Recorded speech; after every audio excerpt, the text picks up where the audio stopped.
to have.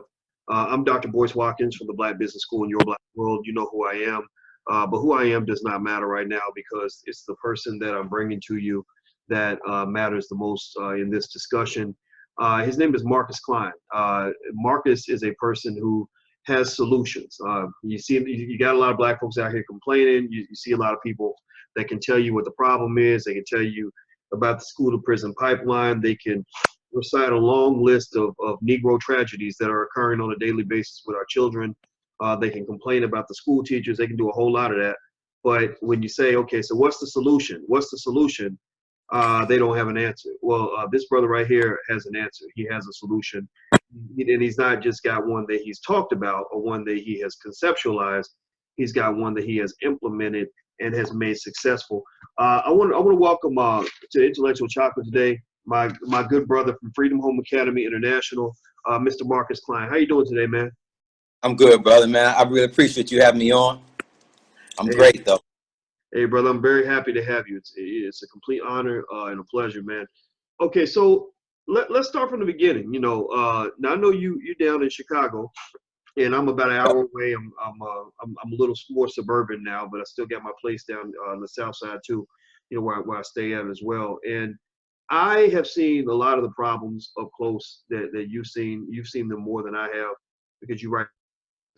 I've seen a lot of issues with. Forget the fact that my video went out. Don't worry about that part. You know, I've seen a lot of issues that we talk about on a regular basis. I want to ask you, can you tell me, starting just from the beginning, you know, what you do? Tell me about your school. You know, just the basics, and then we'll dig deeper after that. Okay. Well, my wife and I, we started Freedom Home Academy in our basement of our home. We had a 2-year-old son at the time, so we knew the public school would not be a viable option for him. So we kind of piecemealed the program together. We started in 2007. One of the schools that my son was attending was African Center Daycare at the time. So they went out of business. So we asked if we can pass out some flyers for our new venture. She allowed us to. We opened up that January 2007, and we were able to start with 5 students. So we started with 5 students, piecemeal the African Center program together. My background is business. I had no idea that I would be teaching children at this point. I went to Oakwood College, and after that I went to Rutgers University in New Jersey. My wife, she didn't have a background in education either, but we knew that this type of education that we had intended on giving our son was going to be the end for us. So we had to complete this task. So I had a couple of godchildren downstairs with me. So we started off with 5. We went from 5 in 2007. By the summer, we went from 5 to, I think, 17 or 18 students. 1 year then, we went from at 17, 18 to we had 35 in our basement. So we had to move from there, move to a house a couple of blocks down. Then we had the whole house, 3 levels. So we had a little over 60 students there. From there, we went to a basement of a church, still on the south side of Chicago. The program was effective because we were using enhancements for math, science, history, of course, African culture, languages. We did French, Arabic, Swahili. We did Mandarin Chinese. So we were able to offer at a, I would say a very competitive tuition rate of $125 a week.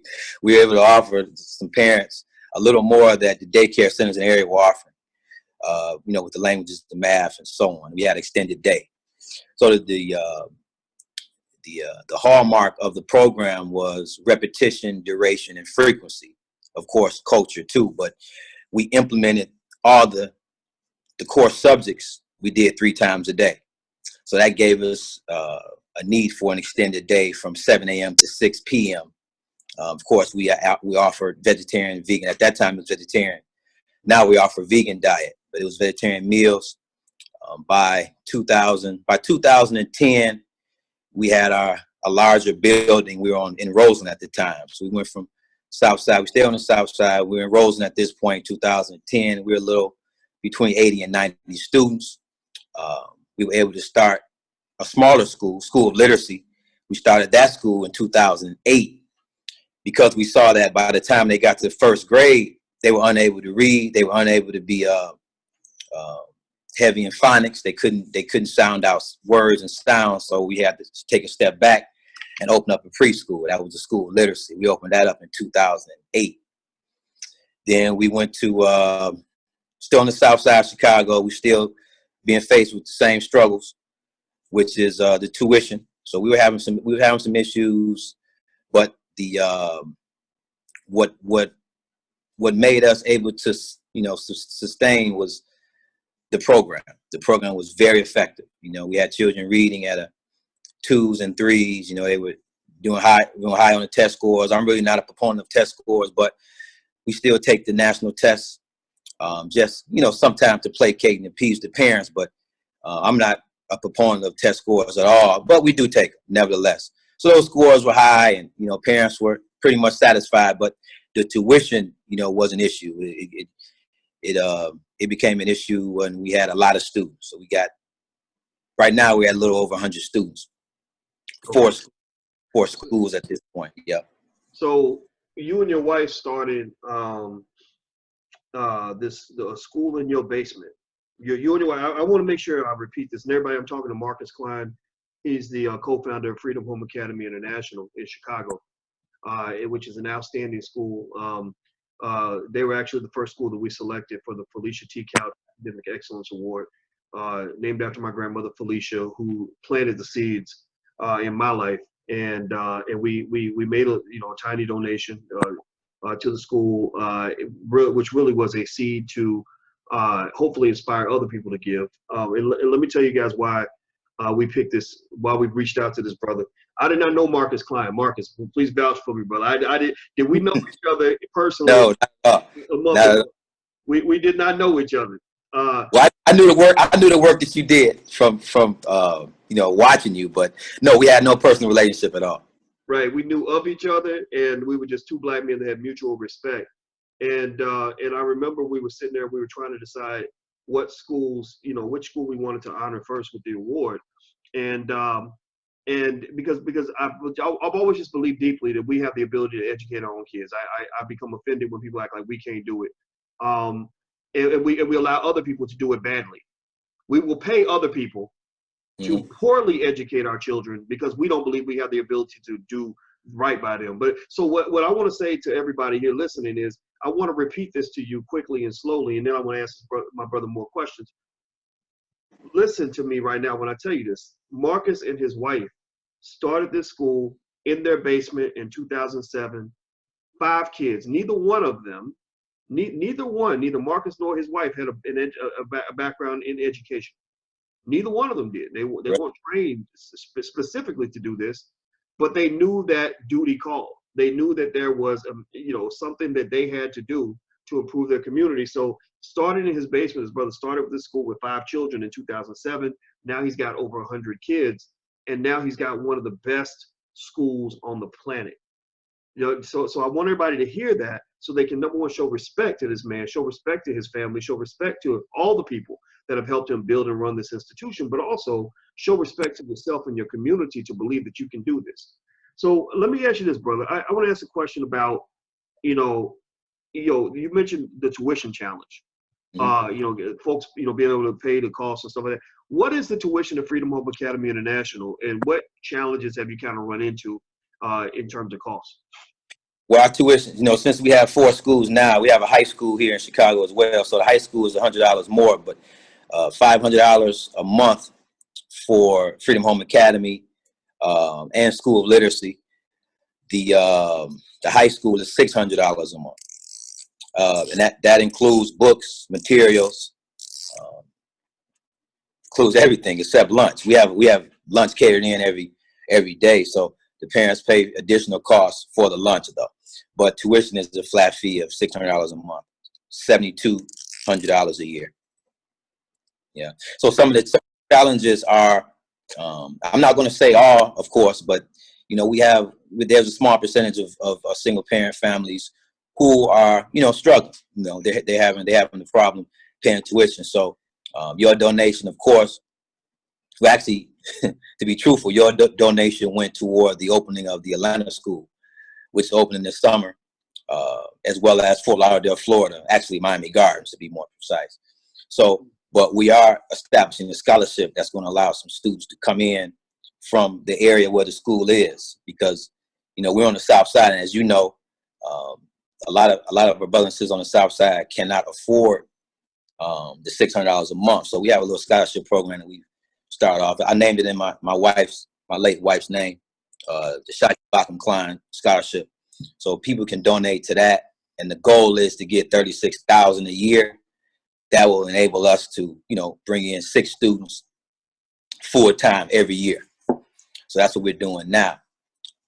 So yeah, you know, we do have some parents who are going through some challenges paying the tuition. There are some sincere challenges, and then there's others that's not so sincere. But we have some nonetheless, you know. But you know, when I hear you talk about, you know, you mentioned the high school $600 a month, and you said the schools that are not high school level are less, right? About $100 a month less. You know, it's fascinating to me because I saw something somewhere that said that the average new car note is between $450 and $500, right? And a car ain't gonna be worth nothing in about 5-6 years. I mean, car's value starts dropping the minute you drive it off the lot. It drops to worthlessness. You know, now I'm not trying to make anybody feel bad about the fact that they might want a new car, but you know, when you compare a car that's going to be worthless in about 5 years to a strong education, which will have tremendous value over the next 40, 50 years, I don't think it's a comparison, right? And I think that just kind of understanding is really important. In fact, also you talk about tuition being about $7,200 a year. The average American spends almost $3,000 a year on fast food, you know, just going out to eat and stuff like that. You know, and so when I'm hearing from Freedom Home Academy International, which is a school I heard about because you were doing such amazing things. I mean, this brother, I didn't bring this brother in because, you know, I'm hooking up a friend, or, you know, he just asked me, hey, Boyce, can you know, no. I reached out to you because your work was so extraordinary and people had told me about it. And I said, okay, well, how can I help? You know, so, you know, let me throw this at you, man.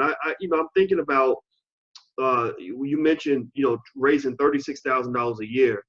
You know, what's fascinating is that $36,000 ain't even a drop in the bucket for a lot of white institutions. You know what I mean?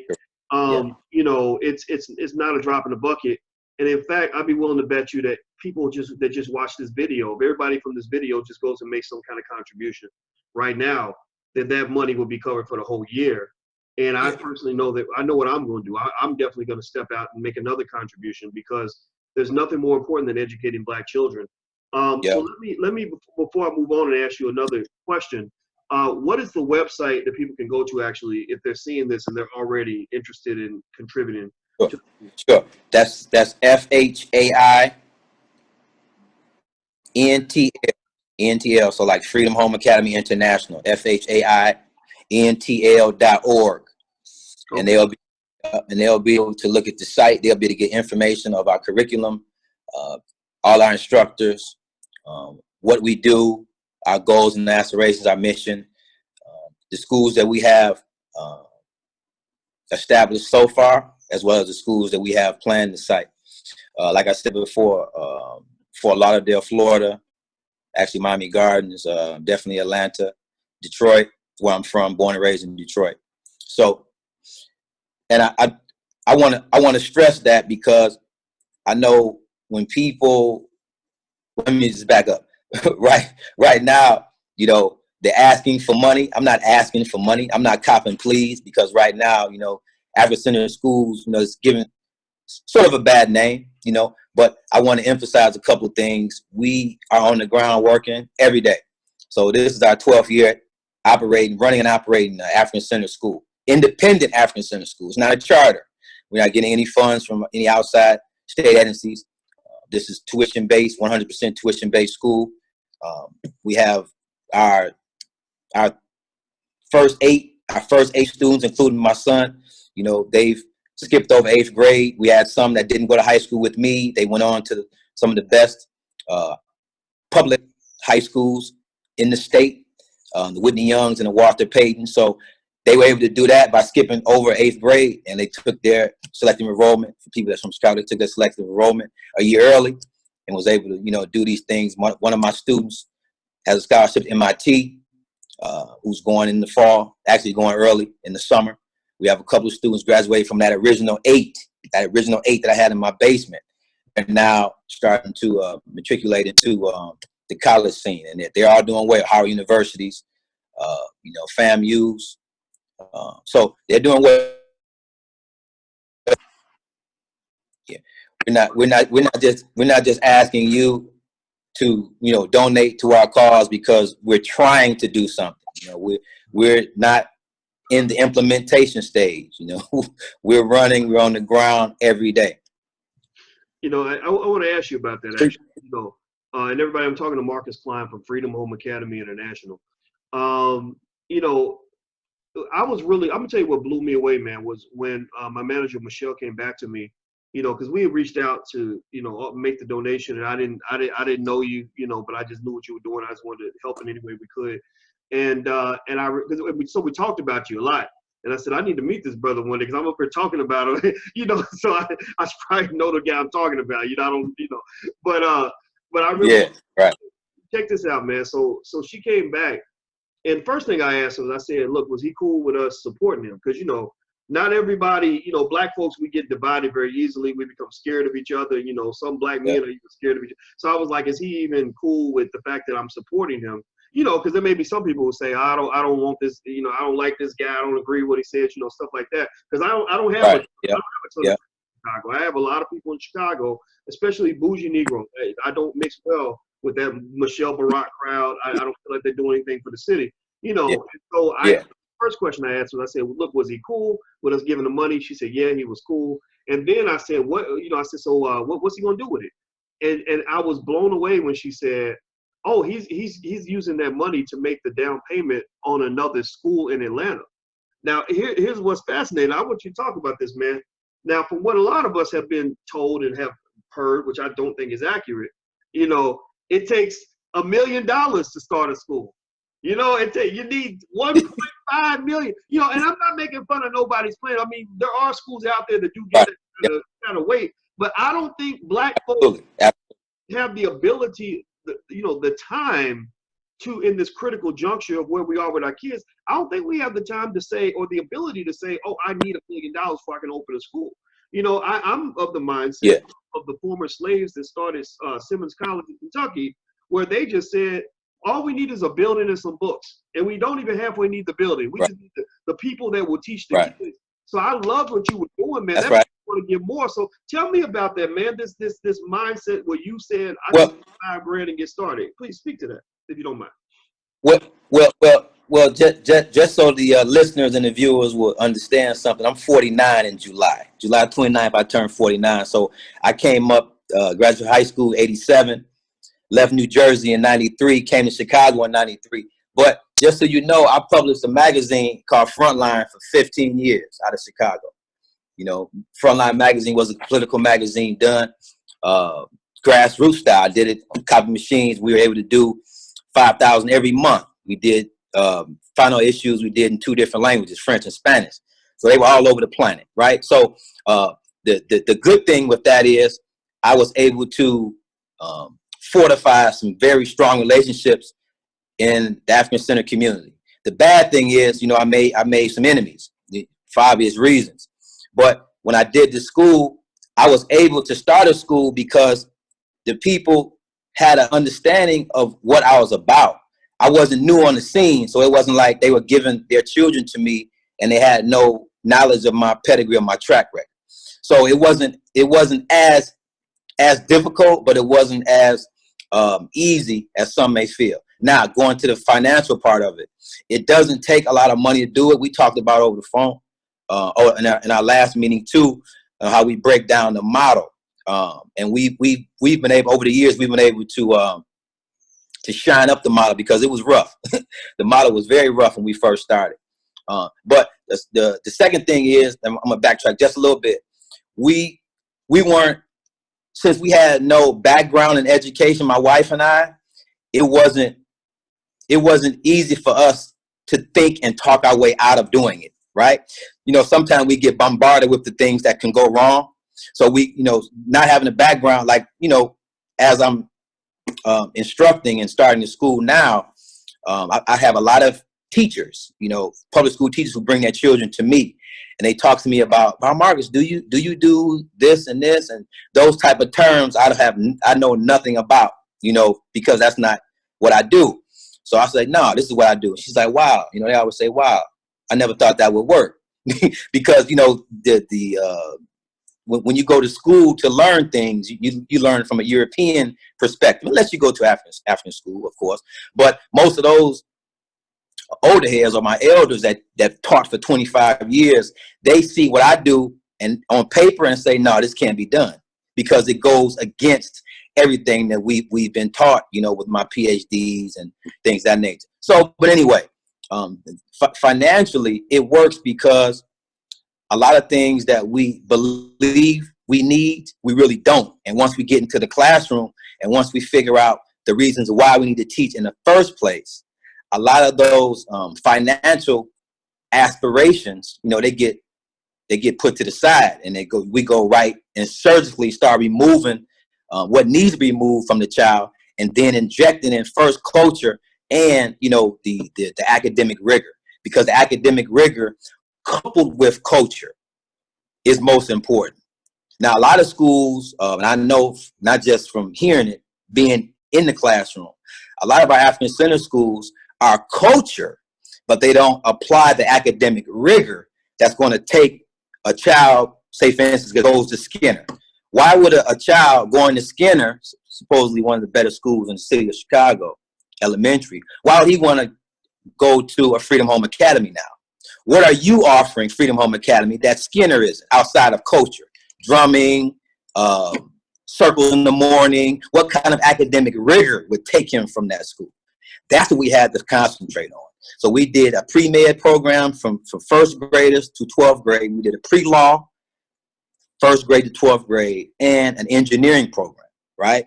Now, going back, those elders looking at it on paper, they told me in my face, those are ones that I love and respect. About Marcus, you can't do this. For one, the vocabulary is too much. Now, these are people not being critical of me, just telling me what they believe from, what they've taught. And these are people in the academic arena who's very respected. This can't be done, Bob. You can't do it because of vocabulary, and how are you going to break the classrooms down? What about students who can't read? So all that, so we were able to do that. And we have to overcompensate because, I'm an African male. Parents are not used to paying tuition to African male. They're used to paying tuition to whites. Then at best, or at minimum, African sisters. But men, so now you're giving me tuition. So that's a whole nother show. It's a challenge paying me now because, they're not used to that. I mean, it's a challenge. But to break through all that, the bottom line is give me a child for 6 months. 6 months. We can run them through the whole program. In 6 months, you will see a drastic change in not only his development, but how he believes and how he perceives himself on the planet.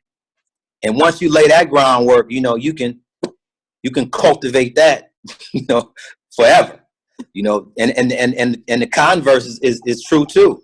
The state cultivates the negative behavior just like we can cultivate the positive. So we have to realize that, not only are we at war, and we need to use war terms. Terminology has to be, very distinct with the youth too, as we teach them. But yeah, I mean, that's it. It doesn't take a lot of money. We can do it. Like I say, the 5,000. We can run it. Now, the motto, my business guys I went to school with, they tell me, I don't know how you making it. You got to have 6 months. 6 months of salaries ready, 6 months of rent ready before you even start. And I don't operate like that. And it's not a perfect system. I'm not gonna sit here and tell you, oh yeah, it runs smooth. All I need is to find. Oh no. It's bumps and bruises from day one to 5 minutes ago. It's always something. But well, let me throw this at you, man. Look, let me say this. First of all, I love what you're saying. I agree with you 100%. I remember I only had one conversation in my life with Tyler Perry. And I don't even watch his movies. You know, it's not really my type of thing. But the man knows how to make a movie, knows how to serve his audience, and he's been very successful at it in his way. And one of the things is that we talked about the beef he had with Spike Lee and other filmmakers who kind of criticize his movies. And some of the criticism's legit. I'm not gonna say it's not, because you know people have different feelings about it. But here's what's interesting. He said the best thing that ever happened to me as a filmmaker was that I did not go to film school. He said, because, you know, I didn't spend all my time learning all these rigid structures in terms of how I see things. I just see what makes sense. Like if somebody that went to film school says it should cost $1 million to shoot that scene, he said, my common sense would say, no, we could probably shoot it for 50,000. You know what I mean? So so you just know you build in these ways to cut, take shortcuts, figure things out, make $1 out of 15 cents. You know what I mean? Like music. Like black people make the best music in the world, and most of the people who make the music never went to music school. That's right. Right? Why was it? Well, back in the day, you know, when we invented rock and roll and jazz and the blues and everything else, we just went with feel. You know what I mean? Like okay, like I know technically the word cornbread is not supposed to rhyme with sunshine, but I know how to make it rhyme to make it sound good on this song. And a white, right, a person who's caught up in the grammar of it all would be like, you can't rhyme those two words, right? Right. So I think that's what needs to be applied in education, is that really that black man magic, that black woman magic. You know what I mean? Like we got a magical ability in our DNA. Just from the fact, I mean, we look at what we done survived and gone through, Middle Passage, all of that. We mid it through all of that. So that's right. You can't tell me we ain't got something special in our blood. That's right. That makes us great. But what happens is that people don't understand that the only thing worse than no education is to get a whole bunch of miseducation. You know, and we got a whole lot of folks that have invested all their life into learning how to do everything in the wrong way, in the way white folks do it. You know what I mean? Right. Where they telling you need 10 million to pull this off, but they got the 10 million, you ain't got it. They got it. Right. You don't have a Marcus Kline creativity to be able to say, no, I think we can do that for 10,000. You know what I mean? Yeah. So I really think that a lot of times when you're not trained in something, but you're trained in like the fundamentals of critical thought. Like I love how that first video I put up there was critical thinking. When you know critical thinking, you can come from the outside in and say, okay, I know you're telling me I'm supposed to do it this way, but that don't make no sense. Why don't we do it that way? Like when I first got into media, I did not know anything about media. I had never been trained as a journalist. I was trained as a business person. So I was able to do stuff with no money that my media friends thought would take hundreds of thousands of dollars. And I'd be like, no, if you do it this way and do it that way. And what I found was that it was just coming in from an outsider's point of view. So I think for black folks, what I have found is that the most innovative black people, the most capable ones who come up with the greatest models, like what you've done with Freedom Home Academy International, typically tend to be the outsiders. You know, they're not, you know, it ain't the people that went to Harvard and Stanford and all of that stuff. That's wonderful. God bless you if you go to Stanford. Ain't nobody making fun of you. But there is a special skill you gain when you're just trying to figure out how to make it work. And then also when you're faced with, you know, just that need to survive. Like, okay, I got a critical problem. It's life and death. Our baby's lives are on the line. Let's figure this out. It pushes you to a level that you can't compare to nothing else. Well, you know what? It's interesting you said that. It makes a lot of sense because when I got out of school, I was introduced to one of my mentors. His name was Steve Coakley. So while studying, I was able, being from Chicago, I was able to study like right next to him and showing me how to research. Right. So starting the magazine, you know, doing lectures. Never spoken in front of the crowds, doing lectures with the magazine, right? So the same way I researched families and organizations in the 90s, I find myself doing the same thing as I teach to children, right?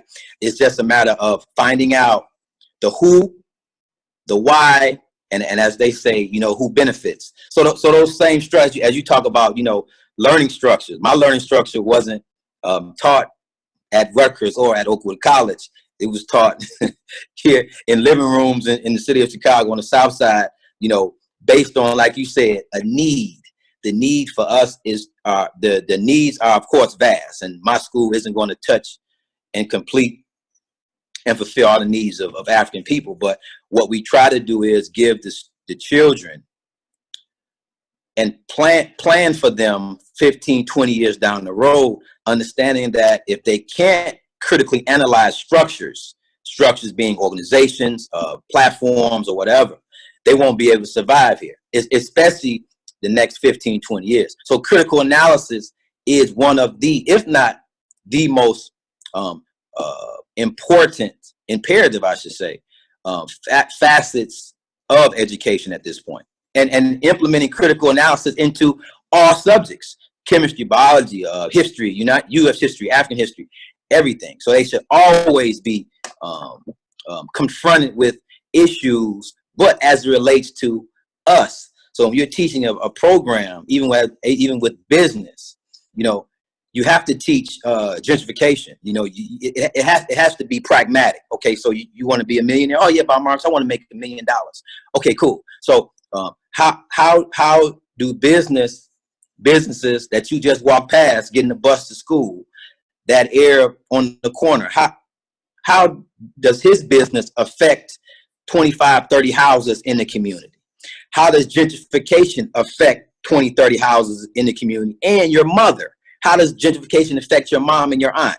Because if it's not pragmatic, if they can only identify with money. They can only identify how much money it makes. But cool, if we can, and we have been able to, scale it down, piecemeal it to the youngin. Store on the corner, how does that affect the economics in your neighborhood? Why are there dilapidated buildings when we pass down Stony Island 79th? Why they aren't in the suburbs? Why they sell liquor here and don't sell liquor? Got to break it down. You know what I'm saying? So learning isn't just like what we get out of a book. It has to be very pragmatic, and it has to be relatable. You know what I'm saying? Because they're gonna get bored with it, even with me. Well, I was bored in school. I mean, I was a terrible student, and nothing in school seemed relatable to me. It all seemed very weird and very white and very foreign.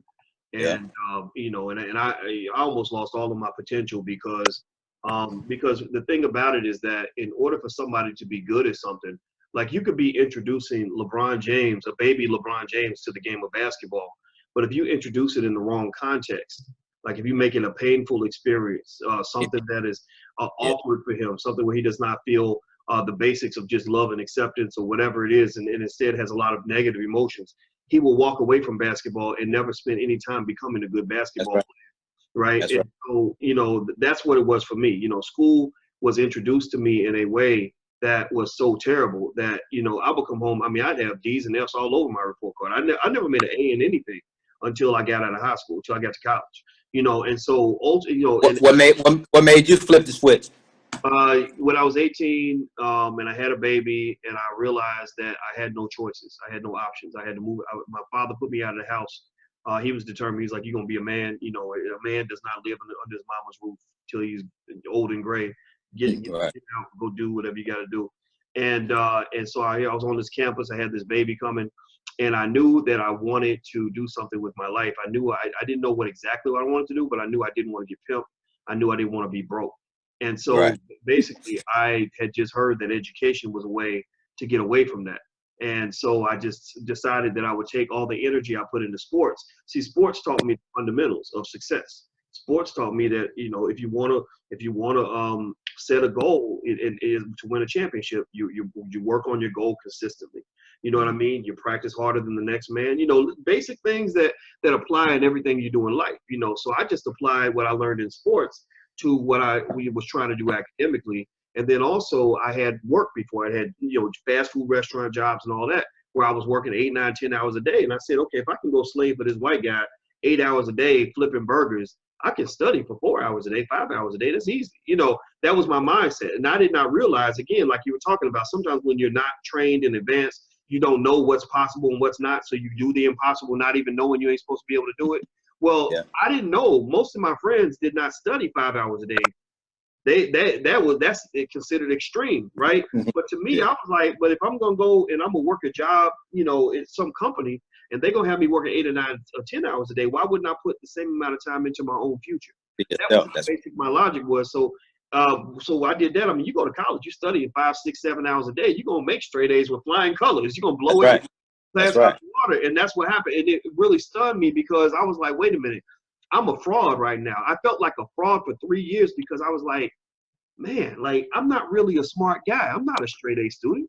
I'm pretending. I'm making straight A's, but that's not. Eventually, I felt like, man, they're gonna. I'm gonna be. They're gonna expose you or something, Right, right? they're gonna expose me as the dummy that I am. I swear to God, for almost 4 years, I felt like I did not belong in those scholarship banquets and all. I was getting all the scholarships. Everybody's like, "Oh, Boyce, you so smart," and I would just Yeah. say thank you, but really deep down, I'm thinking I ain't that smart. But Yeah. then I look back on it, I'm thinking, wait a minute, I was smart all the time, just nobody ever told me that. You know, Right. and so when I think about what would have gave me the best education in the world, Marcus, I swear to God, it wouldn't have mattered if I went to the best school in the world or the worst, public, private. None of that would have mattered. Man.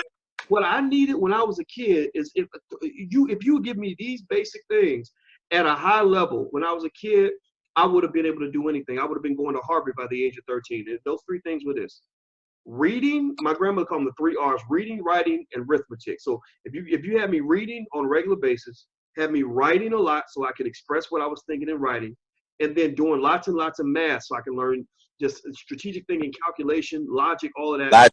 And then the 4th piece was just love. I needed love, you Right. know, because as a kid, I didn't feel like nobody loved me. You know what I mean? I didn't feel like those teachers at that school loved me. You know, but when I was around people that loved me, like a football coach, I would give you the best that I had. You That's know right. what I mean? If I was around a teacher that would put her arm around me and say, "Come on, baby, here, eat some chicken," you know what I mean, or whatever, and she was showing me how to do math, I wanted to learn that math because that I knew that this person cared about me.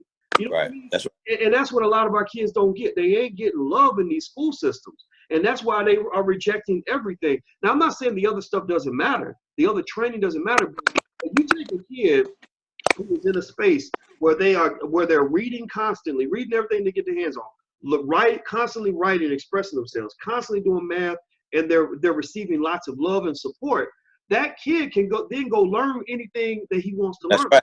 If He he has a wants foundation.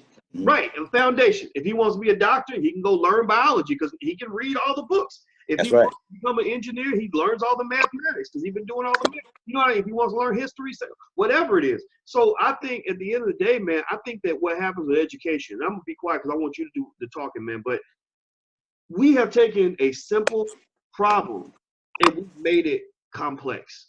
Like we have acted like it is like they talk about trying to educate Black kids like it is more complicated than building a rocket ship and putting a manned mission to Mars. Like they really talk about educating Black kids like it's impossible, no matter how many billions of dollars we pour into it. These Negroes, these little monkeys are so stupid that we can't make them learn, and that is wrong. It doesn't cost a lot of money. It is not complicated. And the reason I know that is because that is what you are doing right now.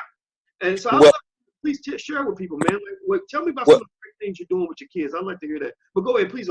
Whatever you like to well, say. well, when you spoke about the reasons why, your last 2 sentences, the first university that taught teachers was Rockefeller University, Columbia College, right? Columbia College, New York. That was the first university in America to teach teachers. It was called a teachers college, Rockefeller University. So now it's pretty much the same. You know, you have to go through a certain type of line in order to get the prestigious title of being a teacher. So as you move up that ladder to be a teacher, you have to, learn some types of disciplines. Those disciplines don't work for African children. Our learning styles are different. We learn differently. So we have to do something different. Now, does that say that all the students that go to public schools are going to come out wrong? Absolutely not. But the majority of us now, coupled with the fact that we're not eating properly, coupled with the fact that we're not giving a proper foundation of phonics, mathematics, critical analysis. By the time we get to the 5th grade, that's why the statistics show 5th grade, the reading scores for 5th grade correlates with the number of prison beds.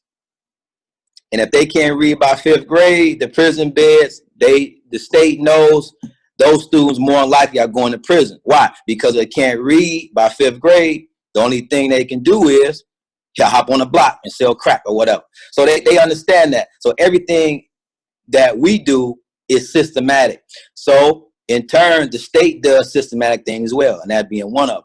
But what we do at Freedom Home Academy, even at the School of Literacy, there's a healthy dose of reading.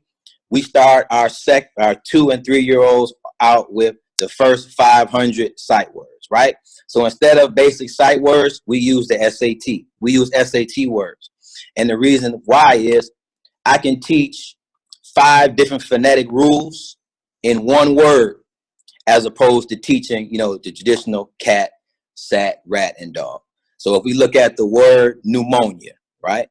So if I write pneumonia on the board, if we know the sound of the P, the N-E-U, M-O-I-A. So all those blends make a different sound. So I teach the longer words as opposed to the short words. Now, there's some issues with that. Some of the parents feel, Barbara Marcus is too much words for my students. They can't do it. My baby girl was up midnight learning her vocabulary words, right? So those students, it actually filters out those hard workers. This morning I had a class, my 9 o'clock class. We have some very rigorous words. They're healthy. They're very robust, right? The ones that raised their hand, yesterday we were off, so they were working. They come in Tuesday. I have a classroom of 17, 18. I got a good 10. That's ready. They're ready on Tuesday. They haven't seen me since Friday, but they come in. Bob Marcus, I did my words yesterday. They're ready. So what I tell the parents, well, if little brother sitting in front of your daughter, if he knows all 20, why your daughter can't? The homework. Homework is essential. The hours that you put in are direct correlation with the success of the coursework. Plain and simple. You got to put in work. So those students can move up very quickly. We have 2 grades in the classroom. 1 and 2, 3s and 4s are together, 5s and 6, and so on. The reason for that is the students who always have their hand up. So when parents look at the video, they're like, oh, all the students there, they're participating, they're vibrant. Why is that? Because they feed off of the students who aren't ready. They feed off of those who are. So if 15 are sharp, the other 10 in the classroom, they're not, they will be. Over maybe I will say maybe 2 or 3 months of that classroom, we try to move them up. We assess every Friday. So they have an opportunity to move up a different grade every semester. They can move up. So when they come in, we assess, we see where they are in math and reading, and based on their movement and their ability, to get through the course, they have ability to move up. So we have some students are 7 to 8 years old. In my econ group, they're doing physics. Those are ones I put, on the videos weekly. That's an 8 and 9 year old group doing 5th and 6th grade work, and they're also doing physics. So they're doing a pre-med program as well. We have a pre-med, like I say, from 1st all the way up to 12th grade. Dissections. They dissected the starfish last week. I think we did a cow's eye week before that. We did a sheep's heart before that. The school is actually housed inside of a medical school on the south side of Chicago. So we get access to second-year medical students. Already, we got 2 surgeons who come in twice a week, and they teach the biochemistry, they teach the physiology, and they teach the dissection. The same way with the pre-law. We have a sister Miria. Mira, she teaches the pre-law department, the pre-law courses. So they have pre-law from grades 4th all the way up to 12th grade, and you know what that is. That's heavy writing. That's a lot of critical analysis in the pre-law, a lot of debate, expressing ideas through words and through written text. We also have a pre-engineering program where they build, some like to call it STEM, but we're doing a lot of lab work. It's a lot of lab work in the pre-engineering program. Of course, we have languages. We do the Kiswahili, we do the French, Mandarin Chinese, and Spanish, geography, science, economics. We're going to definitely use your program. I was checking it out when you showed me. I'm definitely using that because the business program, it has to be robust. So they're learning stock market analysis. You know, they trading on Forex, things of that nature. But like what I was mentioning earlier, it has to be more inclusive to community. You know, they have to understand how the community that they live in, directly across the street from the school, how does that person benefit from the market? You know, does the market have an effect on everyday people? You know, what are you going to do when you get your money? You know, we're not trying to build brothers and sisters to go out and spend more money with Europeans. You know, the first thing they do is go buy them a Cadillac. You know, we ain't trying to do, you know, the status quo. You know, we want them to be able to not just understand how your money works, but understand also how the money affects.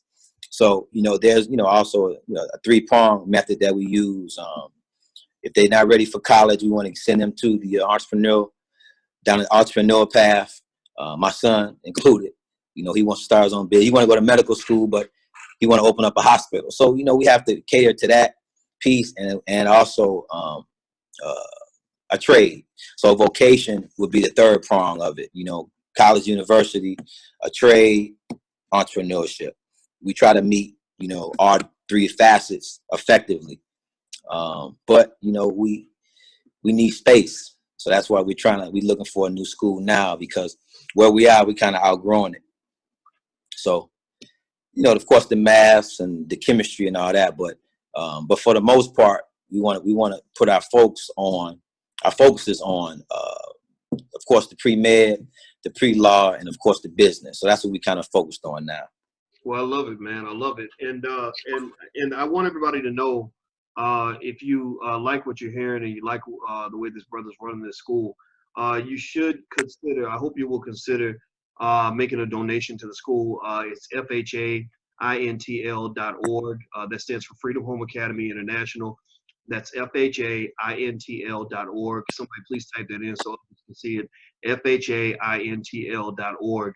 I want to, you know, I made my donation before, but I'm actually going to continue to support and to be a part of the growth of the school, because I believe in what's going on here. And here's the reason why I reached out to Mark. I think Marcus, I think you know this, but I'll share this with everybody and I'll repeat it so you know why, what my thought is. You know, it just kind of goes down to, if you're trying to solve that important problem, you know, how do you educate black kids? How do you educate them at the highest levels? How do you make sure that they're educated in a way where they can compete with the rest of the world? Well, we got the model out here. You know, we got it's like if you have a disease, a virus that's spread everywhere, and unfortunately, a lot of our communities, the virus of ignorance is pretty broad. Well, if you have the antidote, right, all you need is a couple drops of the antidote, and then you replicate the antidote. You know, you replicate that. So we have the antidote. The antidote is schools like yours. You know, they don't cost a lot to build. The model's easily replicated in cities all across this country. It's achieving goals where our children aren't just being educated as well as European kids. They're actually being educated better than European kids. So I want everybody to just kind of join me and kind of imagine a world where we had, you know, 3,000 of these schools all across the United States, or 2,000 of them, or whatever it is.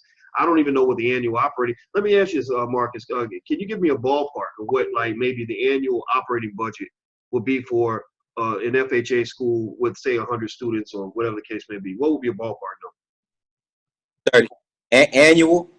Yeah, annual operating budget. We All do. Everybody, all that. We're 120,000. Okay, so 100. And that's everything. So we could break that down to our instructors. At 100, you want your classroom. You want your classroom to look like no less than 12 students. So you're going to operate with between 15 instructors. 7 of those can be part-time. So you're looking at 8 full-time. So just your instructors, you're looking at between 20 and 24,000 a month. That's at 100 students, right? Okay. Now we throw in rent.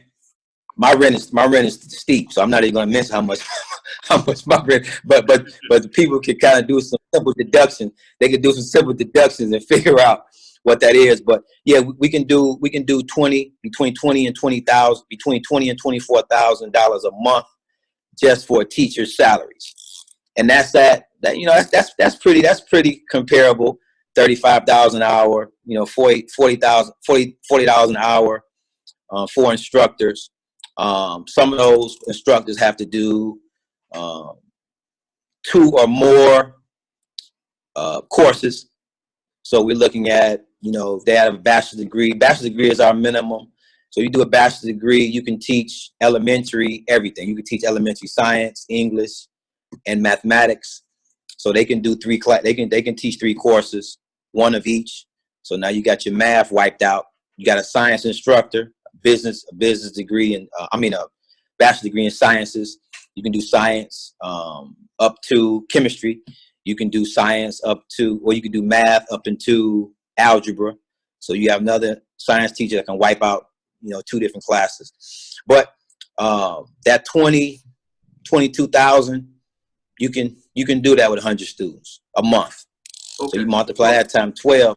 Yeah. Mm-hmm. So that's about $250,000 a year, approximately, a little bit less than 300. Yeah. Right? Okay. So let's say a little bit less. I want to lay the numbers out for people so we can kind of do a very quick, rough, dirty calculation to try to get an idea of what this kind of thing would take, on that level. So if each school with 100 kids would cost about $300K, and let's say you had 1,000, these schools around the country, 1,000, which is a lot. I don't even know if 500 would do it, or 1,000 or whatever, but 1,000 would cost about $300 million a year, about $300 million per year to support. Now I want everybody to pay attention now. If you look at how much money Black people gave to Disney with the Black Panther, when they put the Black Panther movie out, we gave them about $300 to $400 million at least. Some would say as much as over $500 million of the $1.2 billion that they made.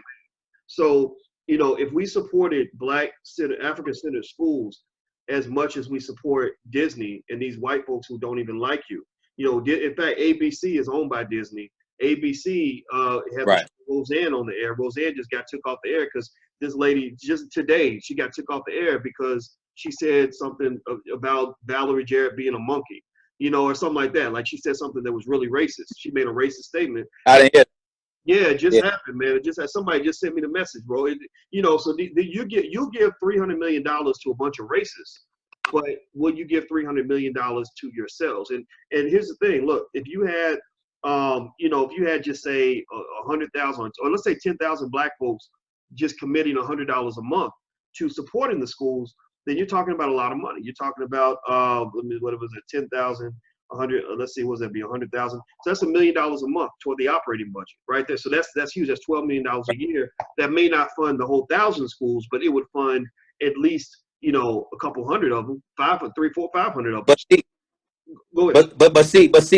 see, you have a business acumen, right? So, ordinarily, brothers and sisters, and I speak with them every day. I'm not talking about something I'm guessing on. I speak with them every day. They don't really look at the numbers like that, even though you're correct. But when it comes down to a viable options for the brother on the street who claim he can't afford to send his son, I get that too, $500 a month, it's a little too steep. So we say we do this then, right? So the schools actually make money. So when we talk about those numbers, 20,000 a month plus my rent or whatever, we still multiplying the tuition times the number of students I have, and I come out, the school comes out making money at the end of the month, right? So instead of us taking that money and doing something that won't benefit the school with it, we'll say, well, we'll buy a machine that produces paper towels and toilet paper, right? The machine is $35,000. So we would have bought a toilet paper machine and paper machine 6 months ago, right? So instead of asking a parent or asking people on the show, give us money, what we'll do is we'll produce the toilet paper and the paper towels and you buy it. Why? Because you use it every day. What's next? Soap, dish detergent. When we produce those things, you're almost forced.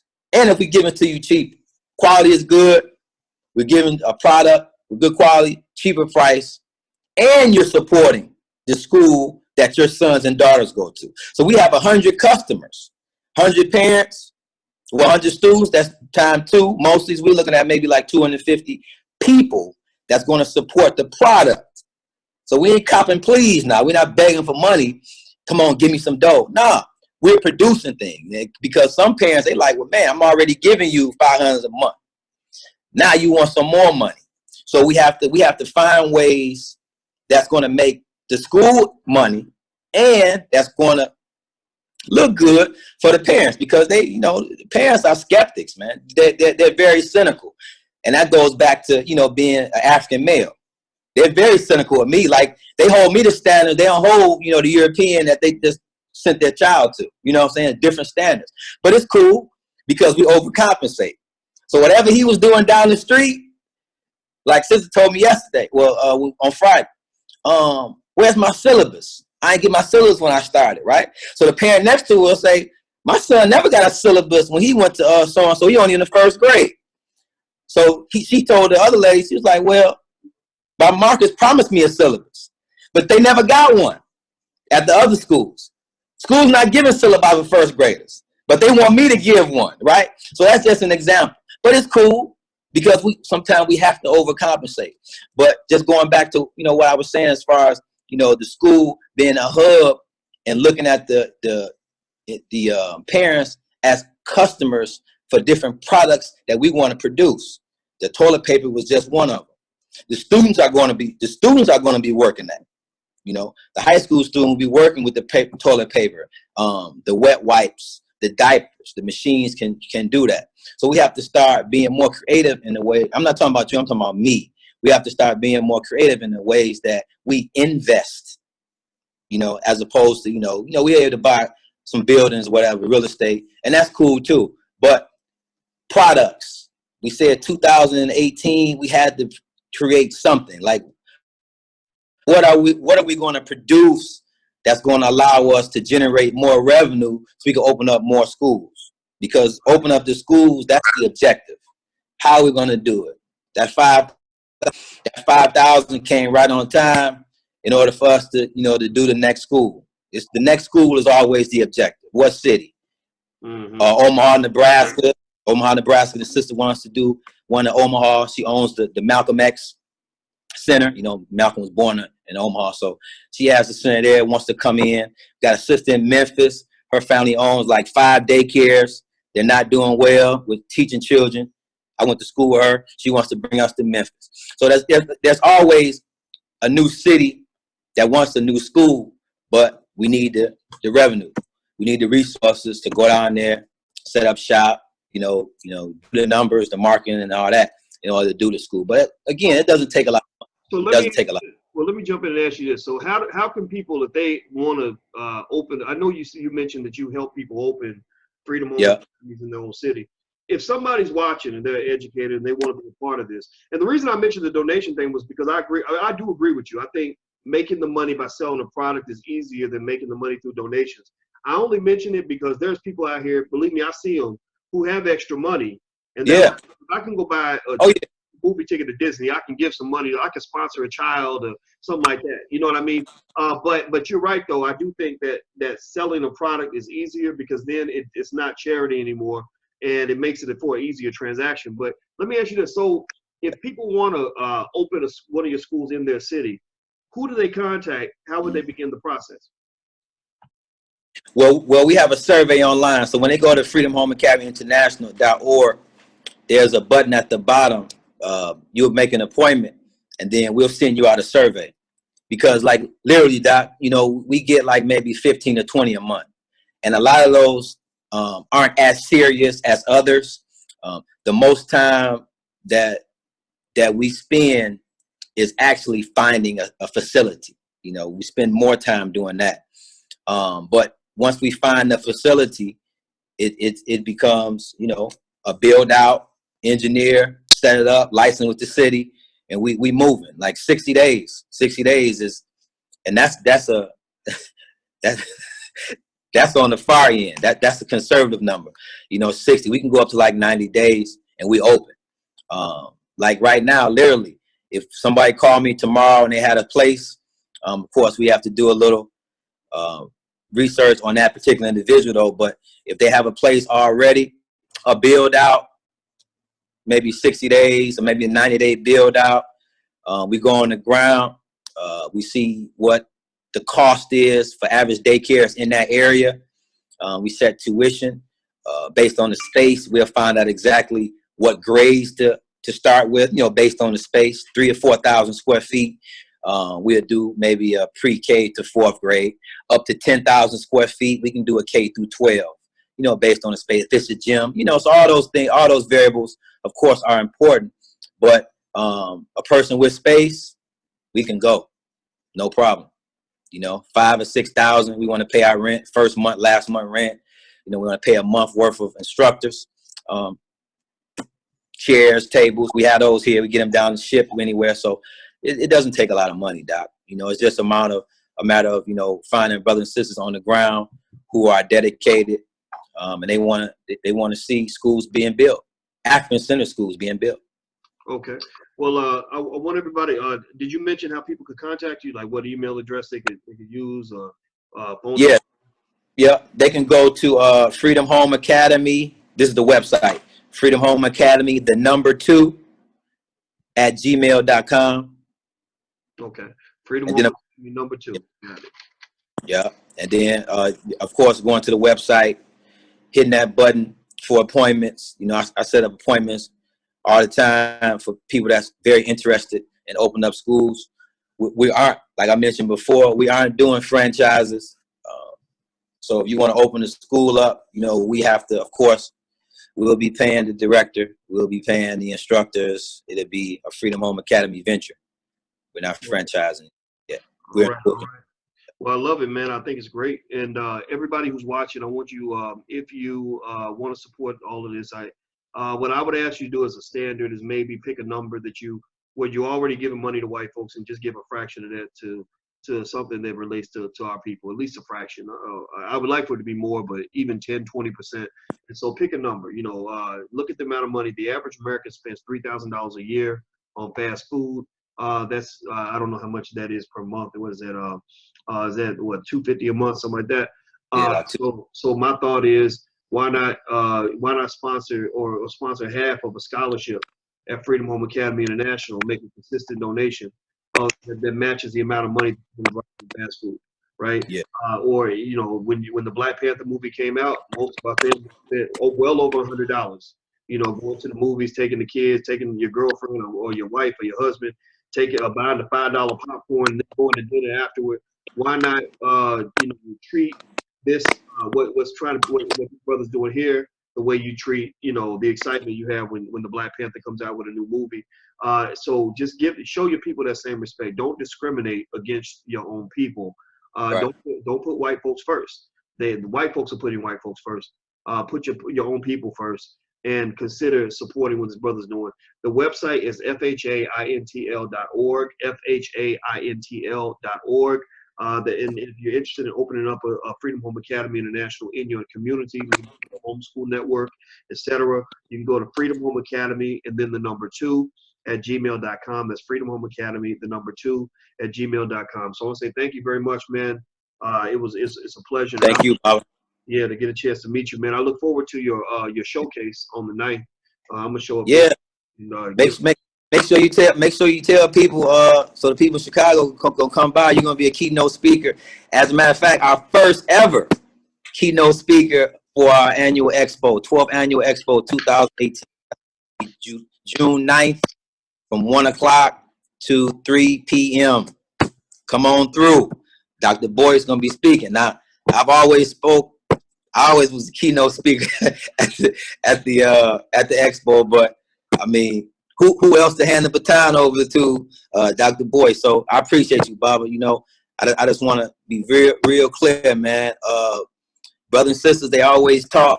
I got a lot of people that talk, but when it came down to laying that bread out, you did it. I appreciate it. We're going to use it. And when we open up the school, you have your own little wing. call it Dr. Boyce Watkins wing at the new school in Atlanta, man. So, I appreciate you, bro. I Brother, appreciate you. Stay strong too. same to you, man. I'm humbled and I'm honored, brother, and I do not take this lightly. And I am so excited about what you're doing, man. And you got a teammate. I'm with you. It's like Yeah. we like the Philadelphia Eagles lining up on the football field trying to win a Super Bowl. You know what I mean? You play quarterback. Yeah. I'll try to block for you, brother, because that's how I'm you win the game. So. With it. Most relationships, I'm gonna end by saying this: most relationships that we have as African men become severed based on money. That's not gonna happen. That's not gonna happen with me, brother. So let's remain clear. No gossip. We ain't playing around. We about business, about building schools for our people. So anything other than that, I don't want to hear. Right on. Right on. Thanks again, brother. I appreciate it. Asante. Same to you, my brother. Same to you, man. And let's go put that ball in the hole, man. Let's score some points for Right. the team, because the community needs leaders like yourself, man. And there are tens of thousands of children that will benefit from the work you're doing right now, man. And so I want to thank you, and also thank everybody who's watching. Go support the brother, FHAINTL.org. Hopefully some donations will come through, and I look forward to seeing you on the 9th, brother. Thank you so much. I see you then. Be safe, brother. Oh, and happy birthday. Oh, thank you, man. I appreciate No, that. you're coming up same day. Okay. I'll talk to you later. All right. Peace. Later.